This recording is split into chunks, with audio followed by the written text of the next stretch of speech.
ఒక బిజినెస్ మ్యాన్కి బాగా డబ్బులు వచ్చాయి. బాగా డబ్బులు వచ్చిన సందర్భంలో అతను వజ్రాల ఉంగరం చేయించుకుని నవరత్నాలది. మరి ఏం కక్కుర్తి పడ్డాడో కొంచెం తక్కువ వచ్చింది అందులో బంగారం. పెట్టుకున్నాక రాత్రి తీసేద్దామంటే బిగుసుకుపోయింది, రావట్లా. ఏదో ఆయిల్ రాశాడు, కష్టపడ్డాడు, రాలేదు. రాత్రంతా ప్రయత్నిస్తే వేలు ఉబ్బిపోయింది. పొద్దున్నే భార్యకి చూపించాడు, వేలు ఉబ్బిపోయింది, ఏం చేయమంటావని. మరి ఎట్లాగా వెళ్ళి చూపించండి అంటే కంసాలి దగ్గరకు తీసుకెళ్ళాడు కట్ చేయించి. అతను అన్నాడు, కాదండి బాగా వాచిపోయింది, కష్టం, ఒకసారి డాక్టర్కి చూపించండి. డాక్టర్కి చూపించుంటే కట్ చేయాల్సింది అంటే ఏంటి, వేలు అన్నారు. కాదు, ఉంగరం. మరి ఎలాగా, రావట్లేదు.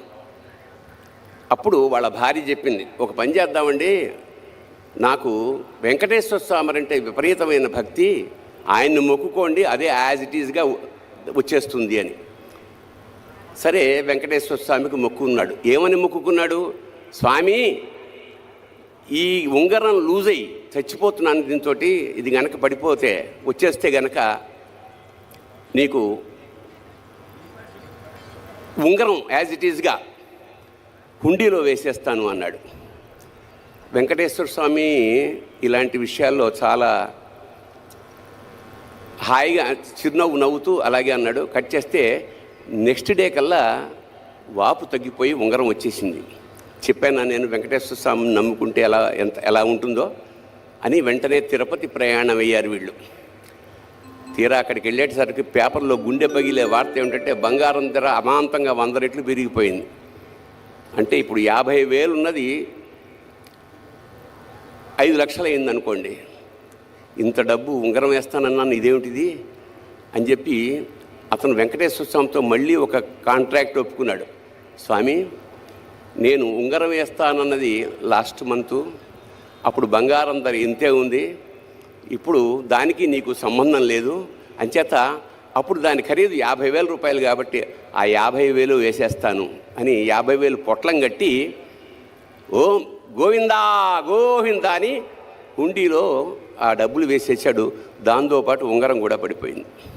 అందుకే వాడిని వడ్డీ కాసుల వాడు అంటాడు. అంచేత దేవతలతోటి మనం బేరం చేయకూడదు. అంచేత భక్తి అంటే నిష్కామ భక్తి, నిశ్చల భక్తి ఉండాలి. మరి మనం ఇవాళ మహాశివరాత్రి సందర్భంగా శివుణ్ణి వెతుక్కుంటున్నాం. శివుడు ఎక్కడుంటాడు? ఎక్కడ ఉండడు? సర్వాంతర్యామి కదా. నీలోనూ ఉంటాడు, నాలోనూ ఉంటాడు. నాలోన శివుడు గలడు, నీలోన శివుడు గలడు, నాలోన శివుడు గలడు, నీలోన శివుడు గలడు, నాలోన శివుడు గలడు, నీలోన శివుడు గలడు, నాలోన గల శివుడు నీలోన గల శివుడు లోకములేలగలడు, నాలోన గల శివుడు నీలోన గల శివుడు లోకములేలగలడు, కోరితే శోకము బాపగలడు.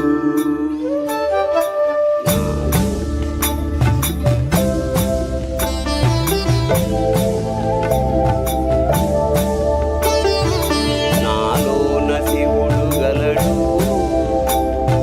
నీలోన శివుడు గలడు, నాలోన గల శివుడు నీలోన గల శివుడు గంగ పైకెత్తగలడు, నాలోన గల శివుడు నీలోన గల శివుడు గంగ పైకెత్తగలడు, పాపులను తుంగలో తొక్కగలడు.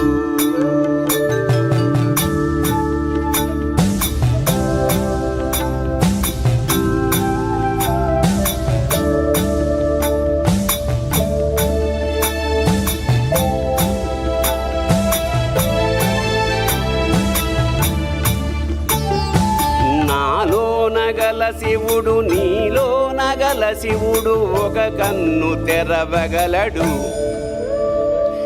నాలోన గల శివుడు మీలోన గల శివుడు ఒక కన్ను తెరవగలడు, వద్దంటే రెంటిని మూయగలడు.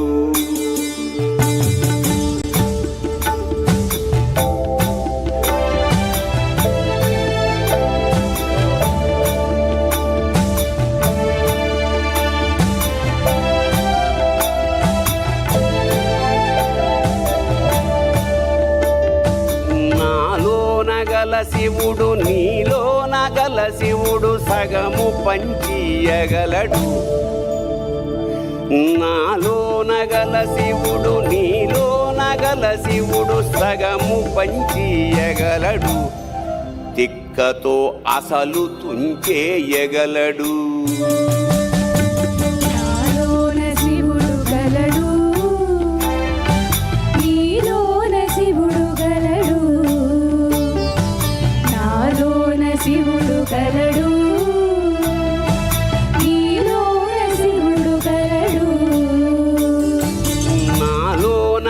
శివుడు నీలోన గల శివుడు నాటకాలాడగలడు, నాలోన గల శివుడు నీలోన గల శివుడు నాటకాలాడగలడు, తెరదించి మూట కట్టేయగలడు. నాటకాలాడగలడు, తెరదించి మూట కట్టేయగలడు. నాటకాలాడగలడు, తెరదించి మూట కట్టేయగలడు.